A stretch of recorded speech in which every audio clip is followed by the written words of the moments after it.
Screw it, we'll do it live. I'm done fiddling with this camera setup.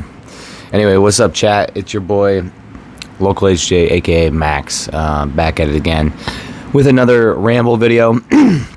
Sorry if my voice is a little messed up. My new job has my voice all a little bit raw, so my voice may crack or get caught. And it's not because I'm going through second puberty, okay? No matter what you heard. All right, so today's topic for my, if you've watched the last couple of videos, I've just been rambling at the camera. Today's rant, Xbox. Everyone's talking about it, all the gaming channels. And there's a couple things that have led to this, I made a video a couple months ago, back when they were doing a lot of layoffs, a lot of, rumors of price increases. They've tried to increase the price of Game Pass a couple times and had to back off, and now they finally fully committed to it. So something like, I think Game Pass Ultimate is like $30 a month. And just, the general sentiment right now around the Xbox brand. So, for those who don't know, I have been an Xbox fan since I was like 10, 12, probably 11 or 12. I didn't know much about Xbox when I was like young. But I remember going to a friend's house and playing Halo split screen multiplayer for the first time. And that was the first experience I had with an Xbox. I was playing on a giant Duke controller. This was 2001. I was probably like 5th or 6th grade. And I remember going home, and all I could think about was playing this Halo game. I had never played a game that felt like that, and I was immediately kind of good at it. You know what I mean? This kid who I had just gone over to his house to work on a school project, all of a sudden I was just whooping this kid in Halo, and I was like, whoa, this game is really fun. And I knew I wanted to play it. And part of me already, I was playing games online. I was like, this is like the perfect game to play online. Because I could, at the time, this is so funny. Because I had internet, but it wasn't really common to connect your Xbox or consoles to the internet. There wasn't a lot of online games for consoles at the time. I remember I had the Dreamcast before that, and it had the ability to go online, but I could never figure it out. Because it was like dial up, and so I never got to take my Dreamcast online, and I always wanted to. I wanted to play like Phantasy Star Online and Quake and stuff. And so literally my obsession for Halo led for me to trying my first PC game, which was the Halo PC trial. And I was shocked at how good my mom's computer could run it at the time. It probably was like 2002 at this point. Maybe 2003, but we were waiting basically for Halo 2 to come out, which was going to have all the online, and Halo computer, I think it's CE custom edition, not combat evolved, but for the PC, Gearbox, one of Gearbox's first games was to port Halo to the PC, and I was so obsessed. I would play that demo over and over again on my mom's computer. I remember buying Halo for PC before Halo 2 came out because I was so hyped. I wanted to play Halo Online so bad. And it was a lot of fun playing on PC. But anyway, I ended up getting a used Xbox pretty cheap at GameStop. It came with the Duke, and I bought Halo 1, and I played it over and over again. Over and over again, I played that campaign. I beat it on Legendary over and over again. This is just giving you context. It's I'm a huge Xbox fan. There's tons of people like me out there. There's millions of people who grew up playing Halo. The games Halo 1, 2, and 3, and Reach are definitive of their eras in terms of the features they brought to it. The entirety of the Halo 2 matchmaking system and UI informed the UI and matchmaking of every Xbox 360 game. So it was influential in a different way. It was just, it kind of streamlined everything. It made everything make sense. There was voice chat in the lobby. There was custom games. So you could just play this game over and over again, and it was always different. So Halo really made Xbox. And, you look at where Halo is now, and it's kind of telling you exactly the story of Xbox, which is that there was this lightning in a bottle. That Xbox, the original console, it was it had Halo, and that was enough to get everybody in the door. And then you could kind of see what they were doing with Xbox Live. It was rough. back on the original Xbox, I would play like Splinter Cell online and Ghost Recon and stuff, but it was rough. But then by the 360, everybody had kind of figured it out, and by copying Bungie with the Halo matchmaking and stuff. So, all that to say, the 360 era was definitely the peak of Xbox as a brand. I was 16, 15 when the Xbox 360 came out. It was the perfect time. Everyone was so hyped for it. They had the greatest games. They had Gears of War, which felt like multiplayer Resident Evil 4, and it was so good. Story was good, and the multiplayer was good. I spent thousands of hours on Halo, but then also on Gears and some of their other, and so it wasn't just Halo, but they spun that out into bigger successes. They had other things like Forza, things that weren't always for me, but and they were also at the forefront of indie games with the Xbox Live Arcade, which at the time was very novel. It wasn't normal to be able to download these games, especially smaller scale, cheaper games, $10, $15, $20 games. And they were right there at the flashpoint of it. I played so many amazing indie games on Xbox. Limbo, Bastion, like, Braid, like, Fez, like all of these amazing games. And also this was a great time. I was living on the East Coast, this was 15 years ago, and I was going to the all the video game conventions. I was going to PAX East, and it was just fun. It was like a special time. You know what I mean? I remember going to the preview event at PAX East for LA Noire, where you couldn't even play it. You sat down and you watched someone else play it, and they gave a demo. But I was so excited for all that stuff. So yeah, but basically to say, I have a lot of nostalgia. I am very personally, I met Major Nelson at PAX East. I remember all this stuff of like, I was in the Xbox ecosystem, a lot of my friends, and then around the PS4 time, because everybody was, Xbox One was the beginning of the end. It was probably sooner than that with the Kinect. They were trying to ride that wave with the Wii, but it's been a long, arduous journey to get here. Probably over 10 to 15 years of Xbox kind of bleeding all of that goodwill that they made with the 360, and now we're here, where they're laying off people. They bought all these huge studios.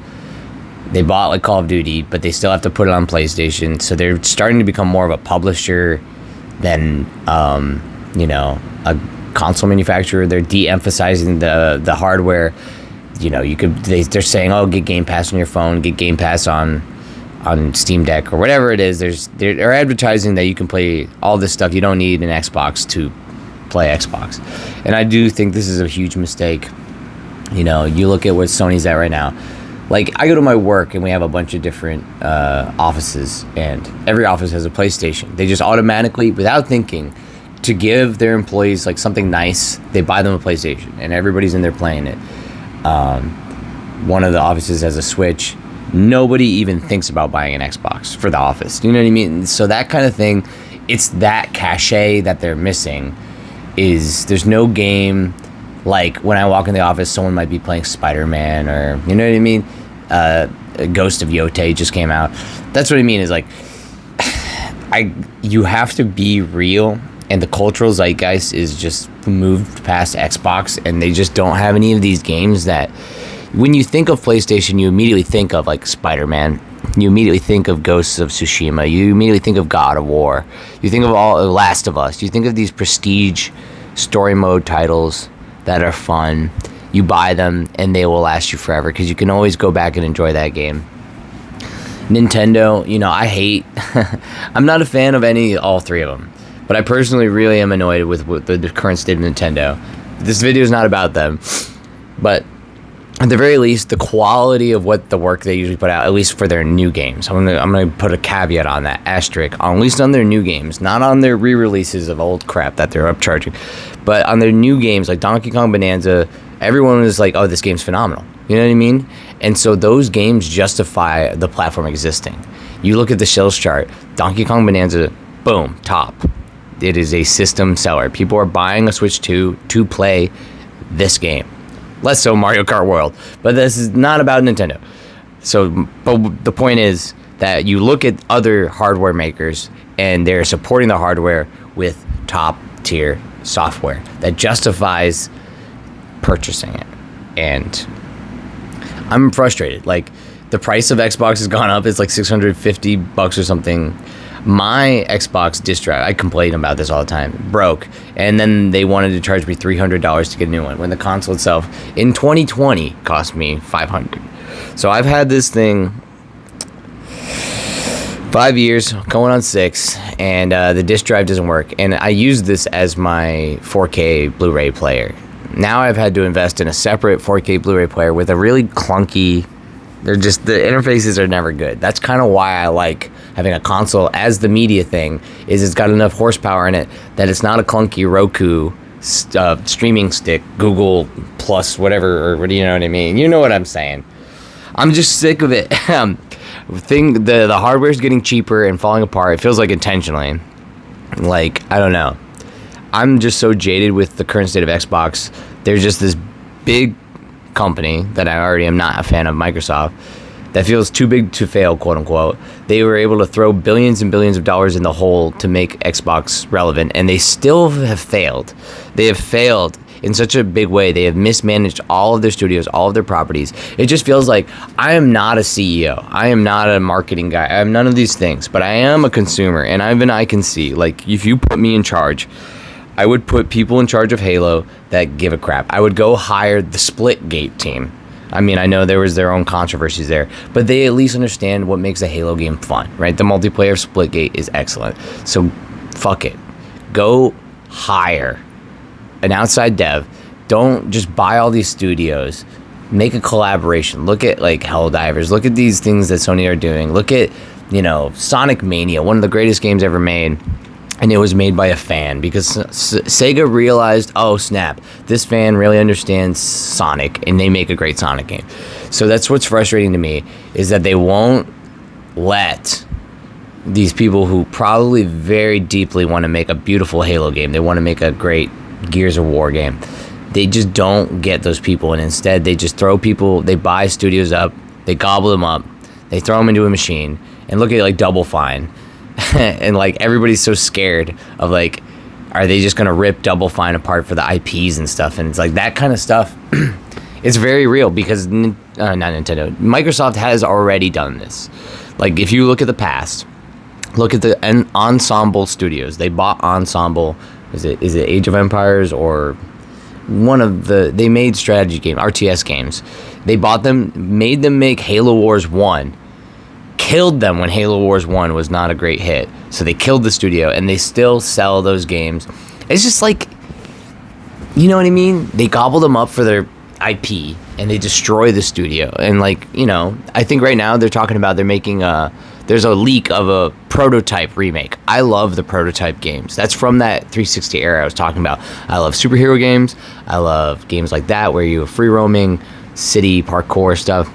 So I love Prototype, and I've always wanted a remake of those games.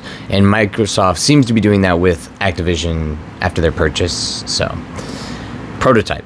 We're getting a remake, finally. We'll probably finally run in 4K, 60 frames, blah, blah, blah, blah. Amazing, amazing, amazing, right? But it's like, it's hard pressed to get excited about it because none of the people who originally worked on those games are probably working on this remake. None of those people are going to get acknowledged or paid. And it's just fucky, you know what I mean? And it's not like a remake of a movie 50 years later. This game is like, I guess it's coming up on 20 years old. But it's like, I don't know. It's kind of how I feel about, like, the Skate reboot right now. These companies very cynically reboot these games, but they don't make them to last. They make them server-based. And everybody loves Skate 3, but you can always go back and play Skate 3. But in 12 years or whatever, after Skate 4 fails, it won't be online. And that's my problem with a lot of these games. Crackdown 3 was a huge letdown, and I'm a huge Crackdown fan.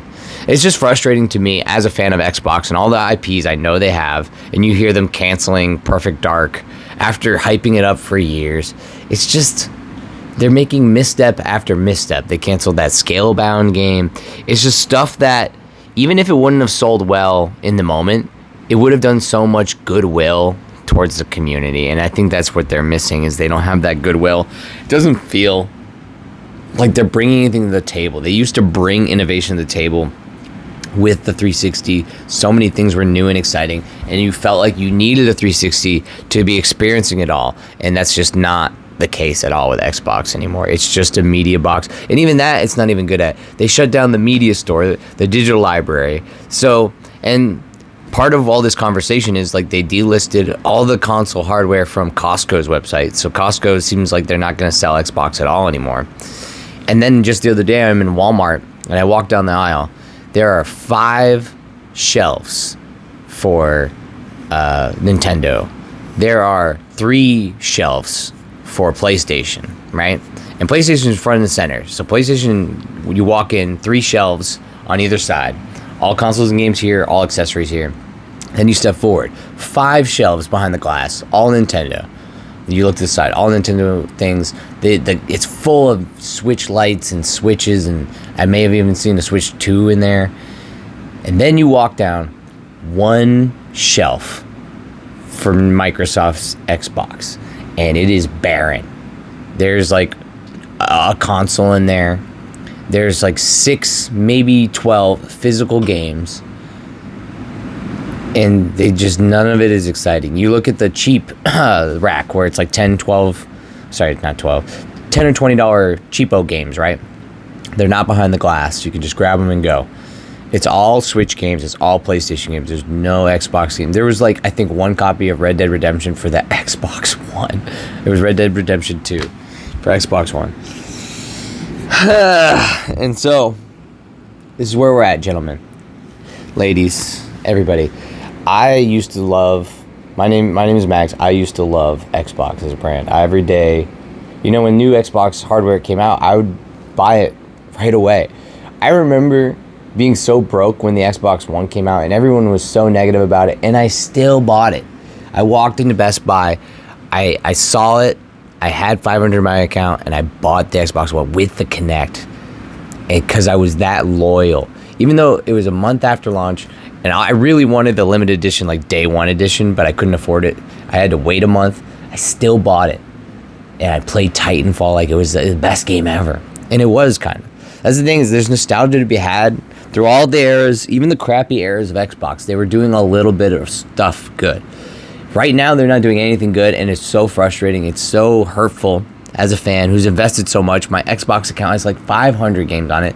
My friend's Xbox account has thousands of dollars of games on it. We're just like deep in the system, and now you see why people say we've warned against digital downloads and this whole online ecosystem. Because like I said, Xbox has already delisted their movie store. You can't buy movies and TV through Xbox anymore. There are other apps you can do that through, like Amazon, I'm sure, and other things like YouTube. But the actual interface, the Xbox movie store itself is gone. So it's weird. We're just in a weird time. It's like, I know I've just been kind of rambling, but it's all over the place because there's so many facets to it. It's not just one thing. It's so many. It's like, I think people point out, death by 1,000 cuts. If it was just 1 or 2 things, people could understand it. But it's so many things. It's the hardware price increase. It's the GameStop or Game Pass price increase. It's the lack of physical game support. It's de-emphasizing physical or the need for the console and saying, oh, you can play on your phone, you can play on your PC. It's releasing Microsoft Flight Simulator, every game on PlayStation. So there's no reason. Like, you can play every Microsoft game on PlayStation. Why do you need an Xbox? Then you go get all the best everything on PlayStation. They're just admitting it. They're just saying, go buy a PlayStation. And then so it's just a frustrating time, man. Yeah. I don't know if you can tell, I'm a little depressed about it because I really did like Xbox. It also just felt nice to have kind of a Western company making games because, Sony's kind of a hybrid now, but it's still a Japanese company, and they own like Crunchyroll and like the entire anime industry, and they're very much a monopoly in that space. And Sony, they are just like any other company, and when they get into a monopoly situation, they can start jacking up the prices too. So in the next 5-10 years, don't be surprised if the price of PlayStation Plus or whatever, if the price of Crunchyroll, all those things go up 5 times as much because they have no competition in any of the spaces. So, yeah.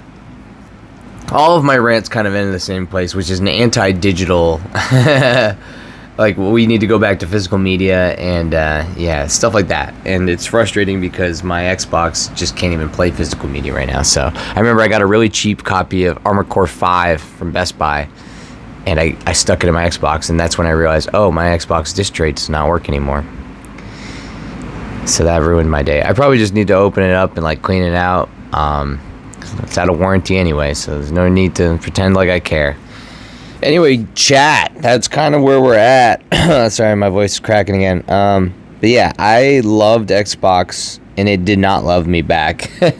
I have a lot of great memories. There's a lot of great IP on Xbox that I would love to see explored more. Unfortunately, I don't think we're going to get that. I think Xbox might end up just becoming, like, they might just drop the Xbox name and become Activision fully, and just become the Call of Duty guys. I don't know. I kind of feel like that's where we're headed. So, anyway, chat, I'm gonna let it go there. Final word: Xbox, hire me. I'm just a nobody. Hire me, and I will run your studios better. Don't even hire me to run all of Xbox. Just let me do, like, Halo or Gears of War or Crackdown. If you let me handle the Crackdown remake, I promise you, even if it's not popular, it's a game that 20 years from now, people like me will be talking about and being like, remember when? So we need that energy again. Thank you for listening.